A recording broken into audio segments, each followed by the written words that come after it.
శ్రీమాత్రే నమ. జై గురు దత్తాత్రేయ నమ. ఈ వీడియోలో మనం 2025వ సంవత్సరం మే నెల 14వ తారీఖు రాత్రి సుమారుగా 9-10 గంటల మధ్యలో మిథున రాశిలోకి మారబోతున్న గురుగ్రహ ప్రభావం వివిధ రాశుల మీద ఏ విధంగా ఉండబోతుంది అని పరిశీలించినప్పుడు ఏదైనా ఒక శుభగ్రహమే, అది మంచి చేసినా చెడు చేసినా జాతకుడికి చివరికి ఆనందాన్ని సంతోషాన్ని మిగిలిస్తూ ఉంటుంది.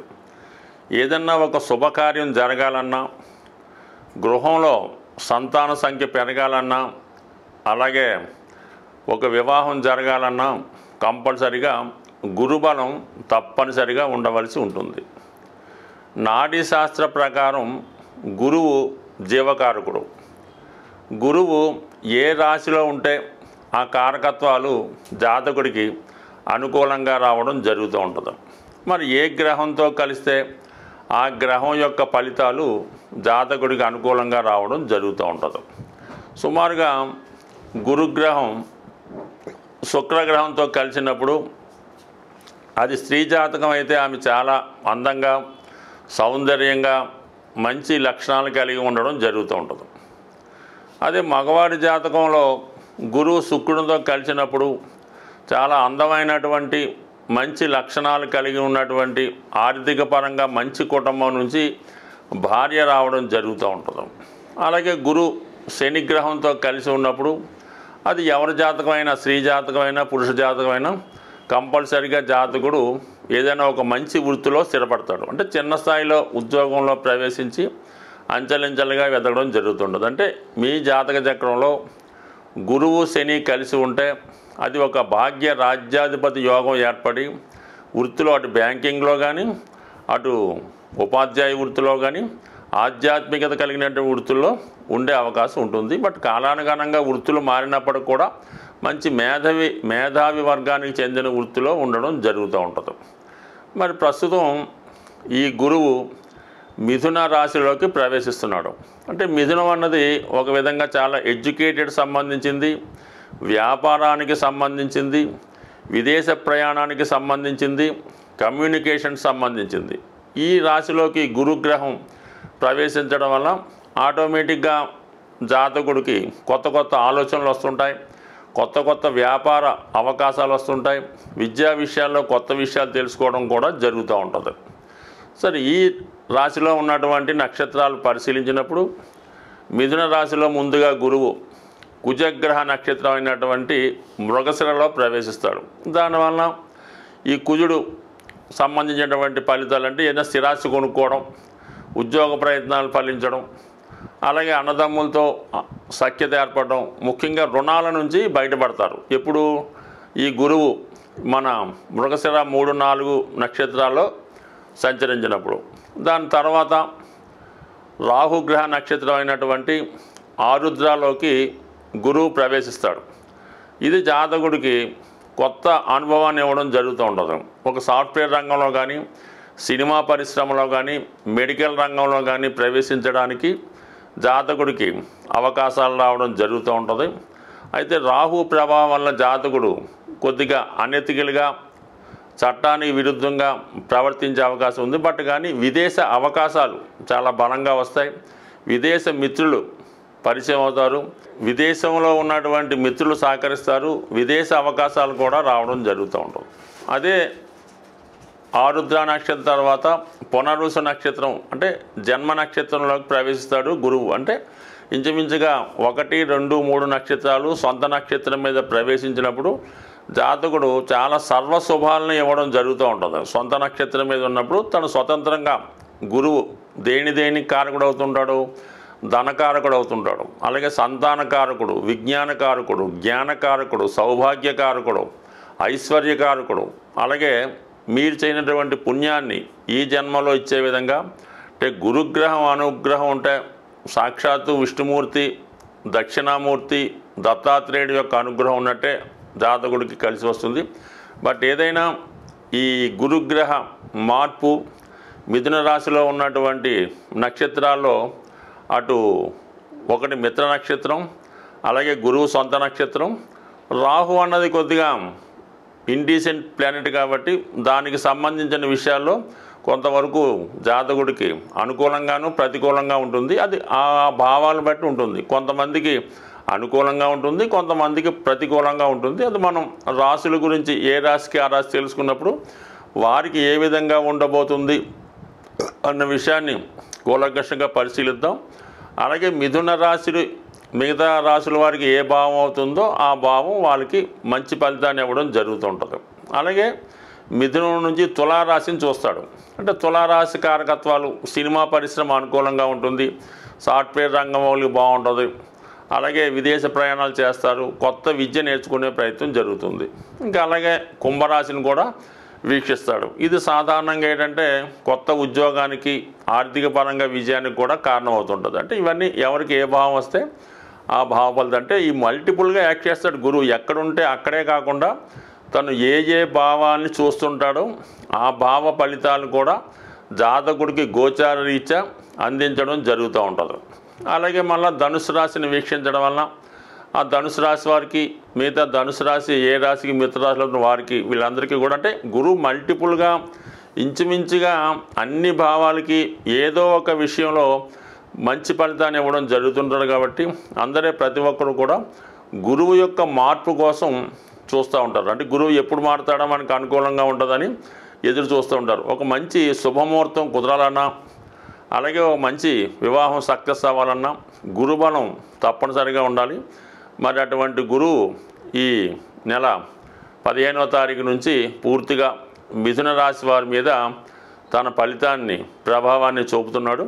మిథున రాశితో పాటు ఇందాక చెప్పిన విధంగా మరొక 3 రాశుల మీద కూడా తన శుభ ఫలితాన్ని చూపడం జరుగుతూ ఉంటుంది. బట్ కూలంకషంగా డీటెయిల్గా ఏ రాశికి ఆ రాశి తెలుసుకునే ప్రయత్నం చేద్దాం. స్వస్తి.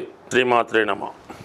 తులారాశి వారికి భాగ్యస్థానంలో మారినటువంటి గురువు యొక్క ప్రభావం ఈ రాశి వారికి ఒక విధంగా చెప్పాలంటే భగవంతుడిచ్చిన వరం లాంటిదే.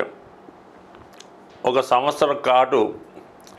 సంవత్సర కాలంగా అష్టమ స్థానంలో సంచరిస్తున్నటువంటి గురువు ఈ రాశి వారికి అనేక అవకాశాలు బాగా దగ్గరకు వచ్చి మిస్ అవ్వడం, కొన్ని ఫెయిల్యూర్సు ఇబ్బందులు రావడం జరిగింది. ఇప్పుడు వాటన్నిటి నుంచి బయటపడే విధంగా జాతకుడిని అదృష్టం వైపు మరల్చే విధంగా 9వ స్థానంలోకి రావడం జరిగింది. అంటే 9వ స్థానం అంటే అదృష్టం, భాగ్యం. జాతకంలో ఎన్ని గ్రహాలు ఎంత బలంగా ఉన్నా, ఎన్ని యోగాలు ఉన్నా భాగ్యస్థానం బాగుంటేనే ఆ జాతకుడు అన్ని సౌఖ్యాలు అనుభవించగలడు. జీవితాంతం మరణాంతరం కూడా అతని యొక్క నేము ఈ భూమి మీద శాశ్వతంగా ఉండడం జరుగుతూ ఉంటుంది. 9వ స్థానం అన్నది మనకి ఇప్పుడు ముఖ్యంగా 9వ స్థానం అన్నది ఉన్నత విద్య, విదేశ ప్రయాణాలు, పుణ్యక్షేత్రాలు దర్శించడం.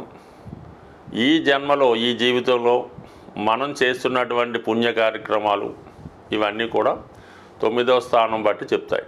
ముఖ్యంగా స్త్రీలకి సంతానాన్ని ఇచ్చే స్థానం 9వ స్థానం. స్త్రీ జాతకంలో 9వ స్థానం బాగుంటేనే ఆమె వివాహ జీవితం బాగుంటుంది, సత్సంతానం కలుగుతారు, సౌభాగ్యవతిగా ఉంటుంది. ఇవన్నీ కూడా ప్రస్తుతం ఈ తులారాశి వారికి 9వ స్థానంలో గురువు సంపూర్ణంగా ఇవ్వడం జరుగుతూ ఉంటుంది. ముఖ్యంగా ఇది విద్యార్థులకి. ఎవరైతే విద్యార్థులు ఉన్నత విద్య కొరకు విదేశ ప్రయత్నాలు చేస్తున్నారో, ఒక మంచి యూనివర్సిటీలో అంటే ఆధ్యాత్మికంగా మంచి నేమ్ ఉన్నటువంటి యూనివర్సిటీలో విద్యా ప్రవేశం కొరకు ప్రయత్నం చేస్తున్న వారికి వారి యొక్క ఆశయం నెరవేరడం జరుగుతూ ఉంది. దాని తర్వాత ఎవరైతే పెద్దవాళ్ళు ఏదైనా ఒక పుణ్యక్షేత్రంలో వారి యొక్క శేష జీవితాన్ని కానీ ప్రశాంతమైన జీవితాన్ని గడపాలనుకున్నవారు కానీ, లేదా వారు దూర ప్రాంతంలో ఉన్నటువంటి వారి యొక్క సంతానం దగ్గర కొంతకాలం పాటు ఉండాలని కోరుకునే వారికి ఈ గ్రహస్థితి అనుకూలించే అవకాశం ఉంది. అంటే మొత్తం మీద ఈ రాశి వారు కంపల్సరిగా ఈ సమయంలో ఒక విదేశ ప్రయాణం కానీ ఒక దూర ప్రాంత ప్రయాణం కానీ చేస్తారు. కంపల్సరీగా ఒక పుణ్యక్షేత్రాన్ని దర్శిస్తారు. దాని తర్వాత ఈ గురువు ఈ రాశి వారికి తృతీయ షష్టాధిపతిగా ఉండడం జరుగుతూ ఉంటుంది. ఇప్పుడు ఏమవుద్దంటే మీకు మీ యొక్క మిత్రులు, చిన్ననాటి స్నేహితులు మీకు సహకరించే అవకాశం ఉంది. మీ యొక్క తోడబుట్టిన వారి యొక్క అభివృద్ధి, వారి ఉన్నత విద్య కూడా చాలా వరకు ఈ సమయంలో అనుకూలంగా మారడం జరుగుతూ ఉంటుంది. అలాగే ఏదైనా ఒక దీర్ఘకాలిక అనారోగ్యంతో బాధపడుతున్నవారు వారి యొక్క ఆరోగ్యం మెరుగుపరిచే నిమిత్తం ఏదైనా ఒక ఆయుర్వేద కేంద్రంలోనో ఏదైనా ప్రాణాయామం లాంటి కేంద్రంలోనో ప్రవేశించి అక్కడ వారి యొక్క ఆరోగ్యం బాగు చేసుకోవడానికి కూడా అనుకూలత ఏర్పడుతుంది. ఇది ఈ విధంగా ఉంటే ముఖ్యంగా ఈ రాశిలో ఉన్నటువంటి స్త్రీలు ఎవరైతే వివాహం కొరకు అంటే సాంప్రదాయబద్ధమైన పెద్దలు అంగీకారంతో చేసుకున్నటువంటి వివాహానికి ఈ సమయంలో అటువంటి వివాహం జరిగే అవకాశం ఉంది. అలాగే సంతానం కొరకు ఎదురు చూస్తున్నటువంటి వారికి ఈ సమయంలో సత్సంతానం కలిగే అవకాశం ఉన్నది. అలాగే మీరు భాగ్యస్థానంలో ఉన్నటువంటి గురువు పంచమ దృష్టితో మరి రాశిని వీక్షించడం వల్ల మీ యొక్క ఆర్థిక పరిస్థితి మెరుగుపడుతుంది, దైవభక్తి పెరుగుతుంది, మిమ్మల్ని మీరు సంస్కరించుకొని చాలా మంచి ఆలోచనలు, మంచి అలవాట్లతో ముందుకు వెళ్ళడం జరుగుతూ ఉంటుంది. చిన్న చిన్న బలహీనతలు ఉంటే దాన్ని పక్కన పెడతారు. మీలో ఒక విధమైనటువంటి అజ్ఞానం తొలగి జ్ఞానవంతులై ఒక విధమైన ఆకర్షణతో అందరినీ ఆకర్షించే ప్రయత్నం చేస్తారు. విద్యార్థులకి ముఖ్యంగా చిన్న చిన్న బలహీనతలు ఉంటే వాటి నుంచి బయటపడి విద్యలో బాగా రాణించే అవకాశం 100% కలిగే అవకాశం ఉంది. ఇక 9వ స్థానాన్ని వీక్షించడం వల్ల 9వ స్థానం నుంచి పంచమ స్థానాన్ని వీక్షించడం వల్ల మీ యొక్క టాలెంటు, మీలో ఏదైతే టాలెంట్ ఉందో అది ఎక్కువగా తులారాశి వారు అటు సినిమా రంగంలో కానీ, సాఫ్ట్వేర్ రంగంలో కానీ, ఫైనాన్స్ రంగంలో కానీ కొంతమంది ఏదో కళలో బాగా నైపుణ్యం సంపాదిస్తూ ఉంటారు. ఏదో డ్యాన్సో మ్యూజిక్కో వాటిలో బాగా ప్రావీణ్యం ఉంటుంది.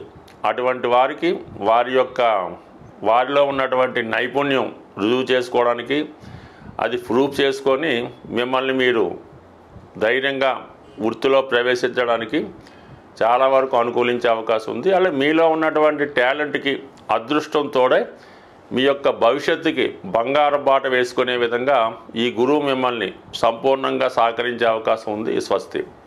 ఏదైనా ఒక గ్రహం ఒక రాశి నుంచి ఇంకొక రాశిలోకి మారినప్పుడు కొంతమందికి మంచిగాను కొంతమందికి చెడుగాను ఉండొచ్చు. బట్ ఏదైనా ఏ జాతకం ఏ గ్రహం కూడా ఎవరికి అపకారం చేయదు, అలాగే ఎవరికి పూర్తిగా ఉపకారం చేయదు.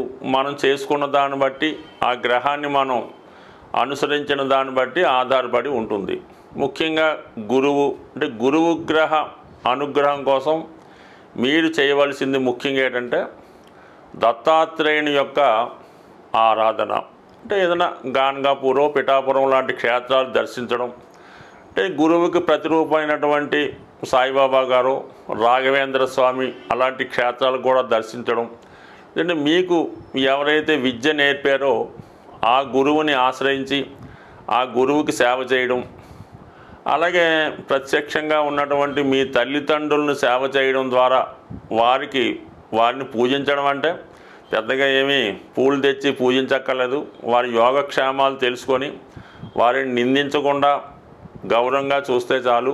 ఈ విధంగా మీరు తల్లిదండ్రుల్ని, విద్య నేర్పిన గురువుని, ఆ దత్తాత్రేయుల వారిని పూజించడం వల్ల గురుగ్రహ అనుగ్రహం సంపూర్ణంగా రావడం జరుగుతుంది. అలాగే మీరు ఈ త్రిమూర్తి స్వరూపమైనటువంటి దత్తాత్రేయుడు కుదరదు అన్నప్పుడు డైరెక్ట్గా విష్ణుమూర్తి, వెంకటేశ్వర స్వామి, శివుడు, అలాగే దక్షిణామూర్తి ఈ విధంగా పూజించడం వల్ల కూడా మీకు కంపల్సరీగా గురుగ్రహ అనుగ్రహం లభిస్తుంది.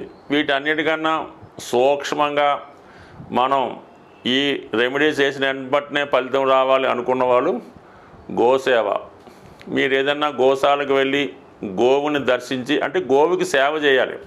ఆ గోశాల శుభ్రంగా తుట్టం, ఆ గోవుకి శుభ్రంగా మంచి గాలి తగిలేలాగా ఓ పెద్ద ఫ్యాన్ ఏర్పాటు చేయడం, అక్కడ పరిసరాలు శుభ్రంగా ఉంచి ఆ సేవ చేయడం వల్ల ఇమీడియట్గా మీకు ఫలితం రావడం జరుగుతూ ఉంటుంది. ఆ విధంగా చేయినా పర్వాలేదు. ఏదన్నా మరి ఒక దేవాలయాన్ని చాలా శుభ్రంగా పరిశుభ్రంగా తుడిసి, సీపుడితో తుడిసి, కల్లాపు జల్లి ఆ దేవాలయాల్లో సేవ చేసిన మీకు గురుగ్రహ అనుగ్రహం సంపూర్ణంగా లభిస్తుంది. ఒక మాట ఏంటంటే, గురుగ్రహ అనుగ్రహం ఉంటేనే మిగతా గ్రహాలన్నీ కూడా అనుకూలిస్తాయి. గురుగ్రహ అనుగ్రహం లేని రోజు మీరు ఏ గ్రహానికి ఏ దేవతకి ఎన్ని రకాల పూజ చేసినా ఏ విధంగా కూడా ఫలితం లభించదు. స్వస్తి.